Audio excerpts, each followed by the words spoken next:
This exotic is very special. Gifted Conviction. It's for Arc Hunter, and great news, guys. We have something for Arc Hunter that doesn't involve tumbling around all over the place getting melees. That's great. This can be used with Prismatic or on Arcstrider. I'm going to talk about PvE and the Crucible today because they both play very differently on what you want to do with it, build around it. Certain selections are needed. With PvE, there's more than one way. I'm going to talk about a ton with how the perk works with the exotic, and there's really cool things that I'm going to show you. Different ways to build craft. For the Crucible, there's some things to clear up. It's very odd in PvP, but when it works, it works. It feels like you're playing Smash Bros.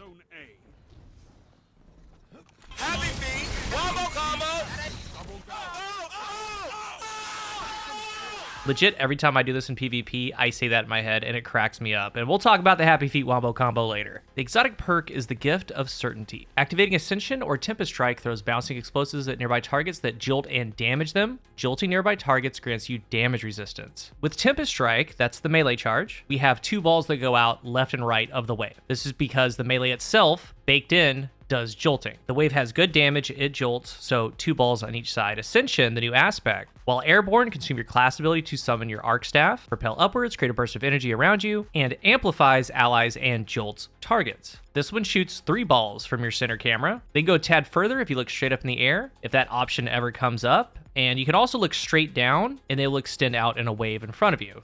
Just wherever you're looking. And a big note here, something to consider, even though you do consume your dodge, it is not coded as a dodge or a class ability, meaning something like Reaper does not proc. And I'm not sure why, because other things work, but not this. But don't waste a slot on Reaper. Both of these can jolt targets, and you can run them together. One's a melee, one's a class ability. Both jolt at base, but the exotic has these bouncing balls that hit targets that aren't in your area of effect, and it can jolt them. They do damage, and if one's already jolted, a ball could hit them, and then proc a jolt to do damage to nearby targets. When you jolt something, you get a stack of resist, and resist 1 is 10%, resist 2, 25, 3, 40, and resist 4 is 50% damage reduction. Again, each jolt adds a stack. I'm going to come right back to this. The last part of the perk, jolting nearby targets, grants you damage resistance. It means that in the literal way. If you have a volt shot weapon, like non-denouement, I just went over it, the volt shot bow. When you tag targets with jolt, you can get a stack of resist. The max stack is 4, that 50%, and has a 10-second timer. Within that time frame, if you jolt another target, the timer is going to reset. But also, again, in a literal sense, it works on nearby targets. You're not going to slap on this exotic, start volt shotting things, and get resist, because if you shoot a bow at like mid-range, get jolt on a target, no resist. You could be on whatever weapon, but get closer to an enemy, like right here, you apply the jolt, you get the resist. So you do have to be somewhat close, like 15 meters and in. Keep that in mind. It's not just free DR all the time. Like, yeah, it's 50%, but also your resilience ties into DR, right? So at tier 10 resilience, as you should be in PvE, that's 30%. Resist 4 is 50%. Out of the gate, that's 65% damage resist. So even though, yeah, it says resist 4, 50%, you should be running tier 10, so it's more like 65. Between Prismatic and Arcstrider, with Prismatic,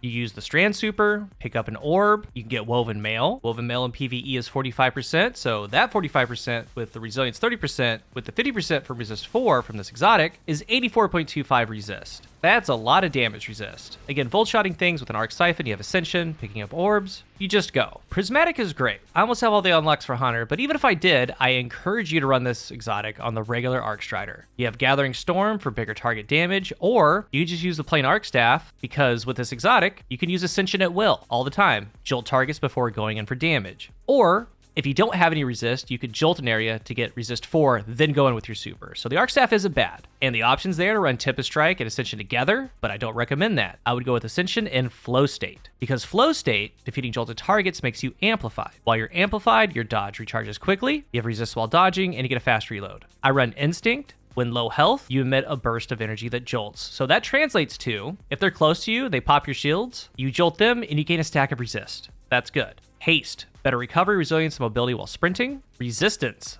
When surrounded, you get DR. So that's 25% that goes into whatever you do, whatever stack you get up. Tier 10 resilience with resist 4 from this exotic, you're looking really good. Focus, sprint, and you get your dodge back faster. Helmet is an Arc Siphon because you're gonna want orbs, Heavy Finder and Scout, loader for the arc weapon, and then focusing and bolstering. So a melee or grenade hit gets back class ability. The chest charged up, harmonic resist, and any resist that you want, in this case, void. The legs, stacks on stacks. Better already, and insulation. Picking up an orb gets you charged, it gets you health, and it gives you class ability energy. And you can switch out stacks on stacks, insulation, or better already for surges if you want. And the class item, double utility kickstart. No Reaper. Utility kickstart does work, for whatever reason, and you're going to use those charges to get back your class ability. So it's going to be within seconds, because all of that combined, like you're going to throw Ascension, you're going to get resist, you're going to get some orbs, maybe you have a volt shot weapon, you're going to be running, so your dodge is coming back, gaining DR by enemies, gaining DR through this exotic, using utility kickstart. You see how fast that class ability flies. You can keep throwing it. Kickstart goes off, keep running. And one of the better parts about flow state and being amplified is the increased reload. And this is why Arcstrider over Prismatic, I just think is overall better, because we can switch some things around. Like this is very strong by itself. Remember, Ascension, you immediately get amplified, and then flow state starts coming in. But this kit, you have a lot more options. There's one that I want to show you that I think is extremely strong that no one's really talking about. Like say you have a volt shot embedded kindness, you know, everybody's best friend. But even if you don't have a volt shot one, I don't have one, that's the dream. But with amplified flow state, it just negates the reload. So if you have a volt shot one, you get off more volt shot procs, but it's a special weapon. That means you can take off a fragment of your choice and add in Spark of Beacons. Rarely used. While amplified, your arc special or heavy weapon final blows create a blinding explosion. And with how fast you get your dodge, how much DR you have, like I said, I don't have volt shot. I didn't miss it because I have a lot of resist because I have Ascension up all the time. But these final blows with this rocket sidearm are blinding everything around it.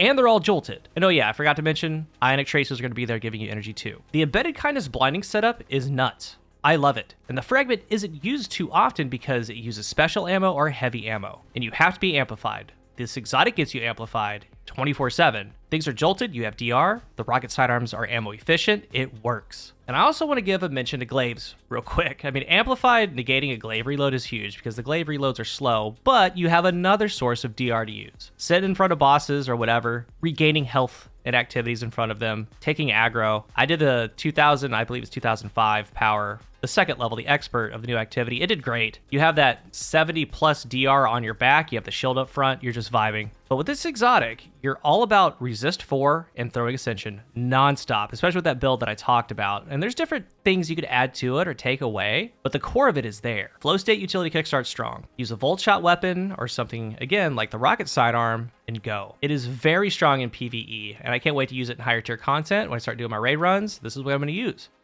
Moving on to the Crucible, I have some fundamental issues with it. I mean, I have big issues with it, actually. Can you get it to work? Sure. Is it fun? Yeah, at times, but at what cost? Like, first, resist in the Crucible is nuked. I mean, glaives, stag, renewal over the years, as expected. Resist 1, 2.5, 2 is 5, 3 is 7.5, and 4 is 10%. When push comes to shove, in the end, like in close quarters, a resist 1 or resist 2, if you get it to proc, it's not going to save you, because you've already taken damage. It's not going to really help you. But first we have Ascension. Now, Ascension is a good thing for its use case. Like, say at the start of a game or a trials match, you make everyone, including yourself, amplified and you fly to mid. That's good. Or maybe a last second get out of jail free card to get away. Or stay alive a little bit longer while teammates get a cleanup on someone. But in the Crucible, all these examples are egregious. Using it with this exotic, what you're trying to do, it kind of feels like there's never been a better way for certain death. Because you're trying to drop the balls on people, you're up there for way too long. And if there was something like a Shatter Dive to combo this with, it's a different story. But as it stands, don't do it just to do it, because you will go down. Like a 95% success rate at that. Someone will find you, you're up there too long, you're going to go down. Even if you think you're safe, you're not.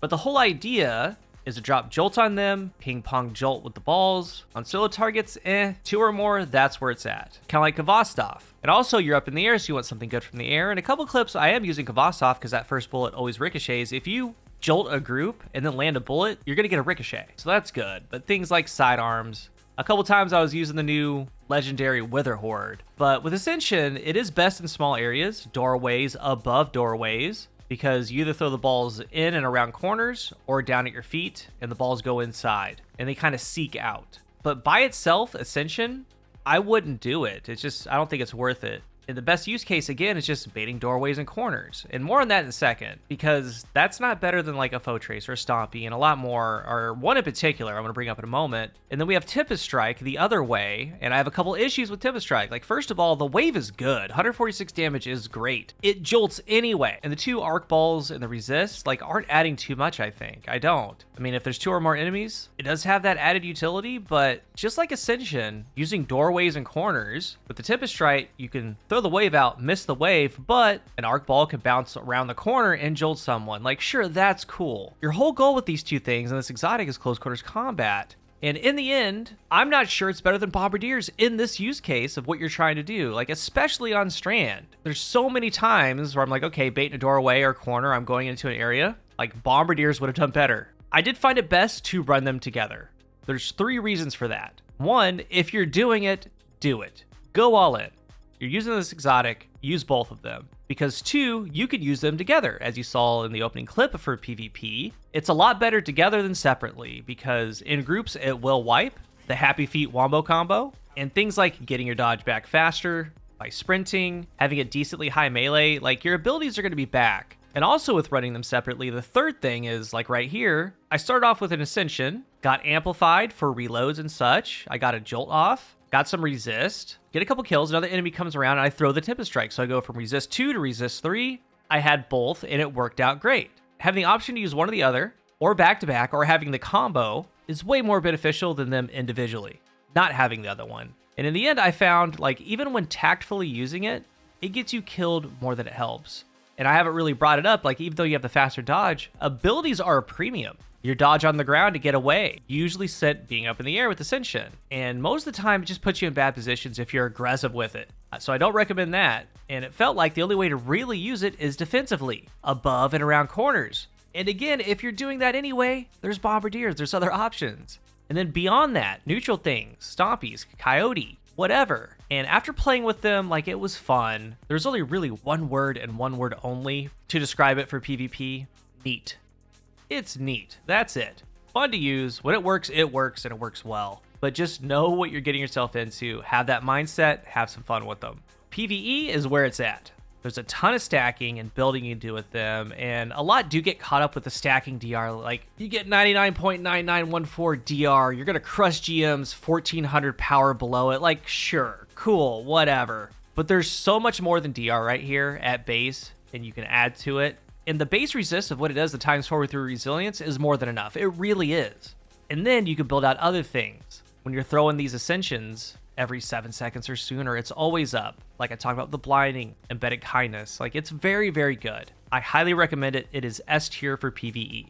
If you're new here, remember to hit the subscribe button. And if you are subscribed, thank you so much for your support. Let's talk about Gifted Conviction down below. What are your thoughts on it in PvE and the Crucible? Thank you for watching, and until the next one, I am CoolGuy.